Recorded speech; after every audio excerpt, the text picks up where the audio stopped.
Don't bother showing up. You'll ruin the memories. My sister messaged 3 days before the ceremony. Dad just liked the message. I took a deep breath, canceled the videographer I paid for, and transferred the honeymoon fund back to my account. They had no idea what was about to happen. I, 32M, stared at the message on my phone screen until the words blurred together. 3 days before my sister's wedding, and she was telling me not to come. Dad had liked the message within minutes. No explanation, no call, just a digital thumbs up that felt like a knife between my ribs. The backstory was complicated, like most family drama. 2 years ago, I'd started my own construction company after working under Dad for 15 years. He'd trained me, taught me everything about the business, then watched me walk away when I realized he'd never seen me as anything more than cheap labor. The family split down the middle when I took 3 of his best workers with me. Mom stayed neutral, but Dad and my sister treated it like I'd burned down the family home. My sister's wedding had been the olive branch. She'd asked me to be in the wedding party 6 months ago, back when we were still pretending everything was fine. I'd said yes immediately, relieved that maybe we could fix things. I'd even volunteered to pay for the videographer, a $3,200 gift that I thought might show them I still cared about family. Now I was holding my phone, reading her message over and over. Don't bother showing up. You'll ruin the memories. I took a deep breath and opened my laptop. First, I called the videographer. Marcus had been excited about the job. It was his biggest wedding booking of the year. I explained that there had been a family emergency and I needed to cancel. He was understanding but firm about the cancellation fee. I paid it without arguing. $800 down the drain, but it was worth it for what I had planned. Next, I logged into my savings account. The $5,000 I'd set aside for their honeymoon gift sat there like a monument to my stupidity. I'd been planning to surprise them with a trip to Italy, something my sister had dreamed about since college but could never afford on her teacher's salary. I moved every penny back to my checking account. But I wasn't done. Not even close. I spent the next hour making phone calls. My cousin Jake worked at the floral shop handling the wedding flowers. I'd helped him get the job 2 years ago when he was struggling. He owed me a favor, and I was calling it in. I explained what I needed, and after some hesitation, he agreed. Then I called my ex-girlfriend's sister, who worked at the catering company. Another favor, another debt to collect. Finally, I called my buddy Chris, who owned the rental company providing the chairs and tables. This one was easier. I'd done electrical work on his house for free just last month. By midnight, I had everything arranged. I leaned back in my chair and smiled for the first time in 3 days. They wanted me gone. Fine. But they were about to learn that actions have consequences. Wedding day arrived overcast and humid. I drove past the venue around noon, just to see the chaos beginning. The parking lot was filling up with cars, and I could see people in suits and dresses walking toward the building. My stomach twisted a little. I genuinely wanted to be there, to celebrate with my sister despite everything between us. But that ship had sailed. I went home and waited.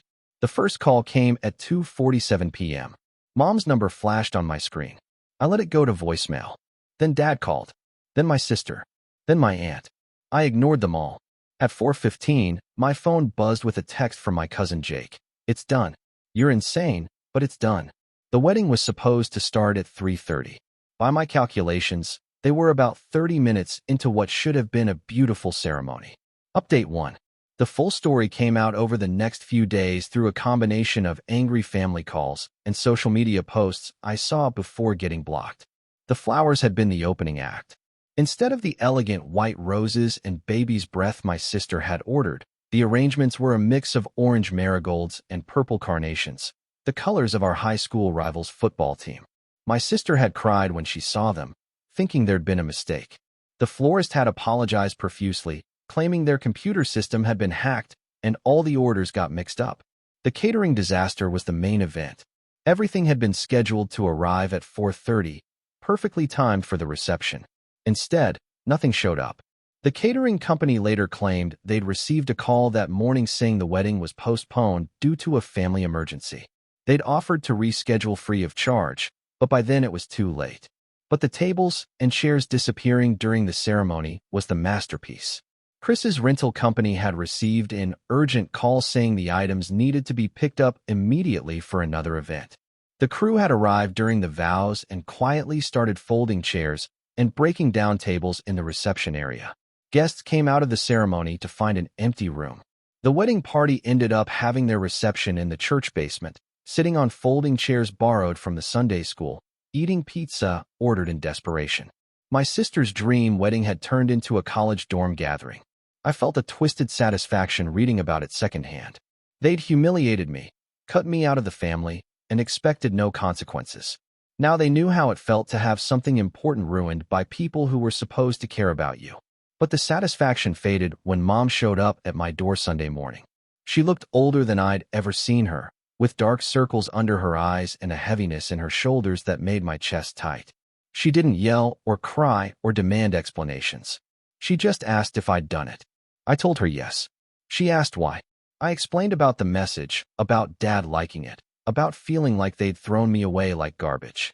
I told her about the videographer I'd paid for, the honeymoon fund I'd saved up, all the ways I'd tried to bridge the gap between us. Mom listened to everything, then sat quietly for a long moment. When she finally spoke, her voice was barely above a whisper. She told me that my sister had been heartbroken about the business split, that she'd felt caught between Dad and me and hadn't known how to handle it. The message about not coming had been sent during a panic attack after Dad had spent the morning ranting about how I'd betrayed the family. She'd immediately regretted sending it, Mom said. My sister had spent the last 3 days trying to work up the courage to call and apologize, to uninvite Dad instead if that's what it took to have me there. She'd been planning to ask me to walk her down the aisle since Dad had made it clear he disapproved of her fiancé's job. The wedding day had been ruined before my sabotage even kicked in. Dad had shown up drunk and gotten into a screaming match with the groom's father about politics. The original flowers had been wilting in the heat. The groom's grandmother had fallen and hurt her hip, causing a 20-minute delay. My sister had been crying before the ceremony even started, not from joy but from stress and family drama and the weight of trying to have a perfect day while everything fell apart around her.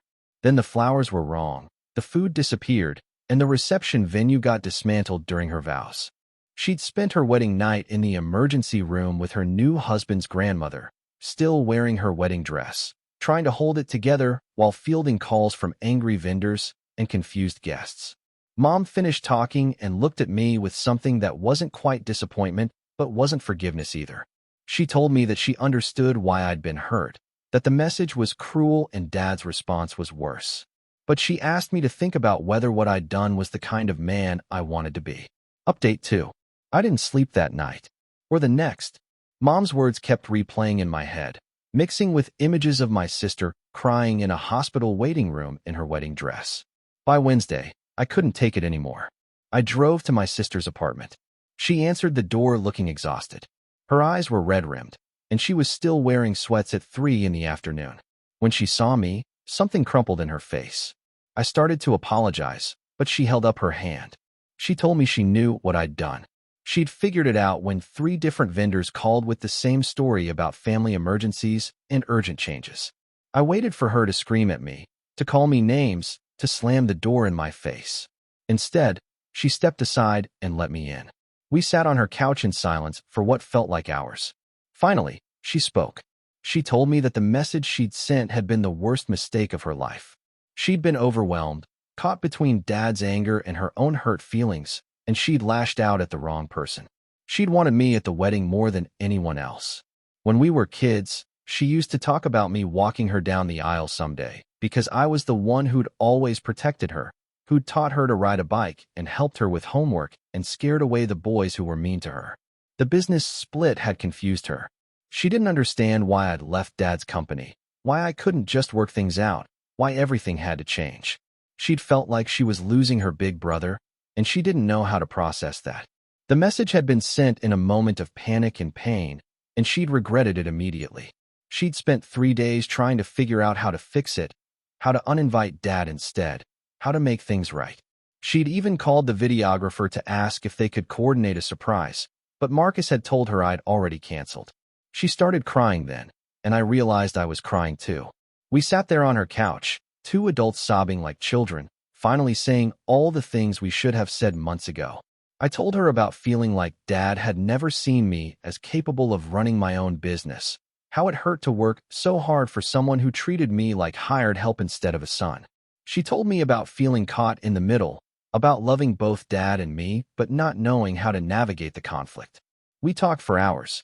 About the business, about family loyalty, about how we'd both handled everything wrong.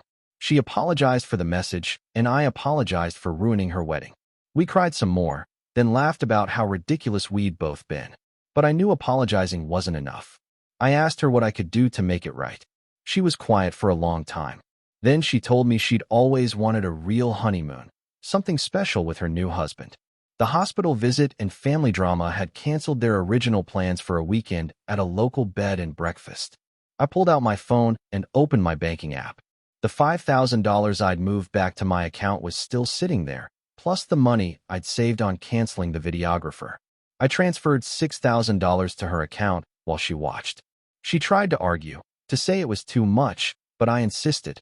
Her wedding had been ruined partly because of me, and I wanted to give her something beautiful to replace those memories. But money wasn't going to fix everything. I knew that. Update 3. The conversation with Dad was harder. He didn't want to see me at first, but Mom intervened and arranged a meeting at their house on Sunday afternoon. He was sitting in his recliner when I arrived, looking older and smaller than I remembered. The past 2 years had aged him, and I realized with a jolt that he was actually getting old. He'd always seemed invincible when I was growing up, this larger-than-life figure who could build anything and fix everything. Now he just looked tired. I started by apologizing for what I'd done to the wedding. I owned up to everything: the flowers, the catering, the chairs and tables. I told him it was petty and cruel, and that I was ashamed of myself. He listened without interrupting. When I finished, he was quiet for a long time. Finally, he told me that he'd been proud when I started my own company. He'd trained me well, taught me everything he knew, and watching me succeed on my own had been one of the best moments of his career. But then I'd taken his workers, his best employees, and it had felt like a betrayal. Not just business competition, but a personal attack on everything he'd built. He'd spent 30 years developing those relationships, training those men, and I'd come in and convince them to leave with me. It wasn't that he thought I couldn't succeed, he said. It was that he felt like I'd stolen from him to do it. I tried to explain my side, how I'd felt undervalued, how I'd wanted to be seen as a partner instead of just an employee, how I'd needed to prove myself. But I could also see his point. I had taken his workers, and I had done it because I knew they were the key to my success. We talked for 3 hours. Not shouting, not arguing, just talking like we hadn't done in years. We both said things we should have said 2 years ago, and we both apologized for things we'd done wrong. He told me about liking my sister's message. He'd been angry that morning, frustrated about the whole situation, and when he saw her text, he'd impulsively hit the like button without thinking about what it meant. He'd regretted it immediately, but hadn't known how to take it back without looking weak. I told him about the business decisions I'd made, about feeling like I needed his approval, but also needing to prove I could succeed without him. We talked about pride and family and the difference between supporting someone and controlling them. By the end of the conversation, we weren't fixed. 2 years of hurt feelings and stubborn pride don't disappear in one afternoon. But we were talking, and that was more than we'd done since I'd left his company. He asked me about my business, and I could see genuine curiosity in his eyes instead of the resentment that had been there before. I asked him about his projects, and he actually smiled when he told me about a restoration job he was working on. When I got ready to leave, he walked me to the door. He told me he was sorry about the wedding, sorry about the message, sorry about how everything had gotten so messed up between us. I hugged him goodbye, and it didn't feel forced or awkward. It felt like the first real connection we'd had in 2 years. Final update. 6 months later, my sister and her husband took their honeymoon to Italy. She sent me pictures from Rome, from Florence, from the Tuscan countryside. She looked happy in every single photo, genuinely radiant in a way she hadn't been on her actual wedding day. They'd also had a small ceremony renewal on their 6-month anniversary, just immediate family in Mom and Dad's backyard. Simple decorations, homemade food, folding chairs from the church. It was everything the original wedding should have been: intimate, joyful, focused on what actually mattered. I was there for that one. I even walked her down the aisle, just like she'd always wanted. Dad and I started having lunch once a month, talking about business and family and life. We referred a few jobs to each other when they were better fits for the other's expertise. It wasn't the same relationship we'd had before, but it was honest in a way the old one had never been. The construction business is small in our town, and word gets around fast. People knew about the family drama, about the wedding disaster, about all of it. But they also saw us working through it, saw us choosing family over pride. My business actually grew after everything settled down. Turns out people respect someone who admits their mistakes and works to fix them more than someone who pretends to be perfect. I learned something important from the whole mess. Revenge feels satisfying in the moment, but it leaves you empty afterward. The brief satisfaction of ruining my sister's wedding was nothing compared to the months of guilt and regret that followed. Family is complicated, and sometimes people hurt you in ways that feel unforgivable. But holding on to that hurt, letting it turn you into someone cruel and petty, that hurts you more than it hurts them. I almost lost my sister forever over a business dispute and wounded pride.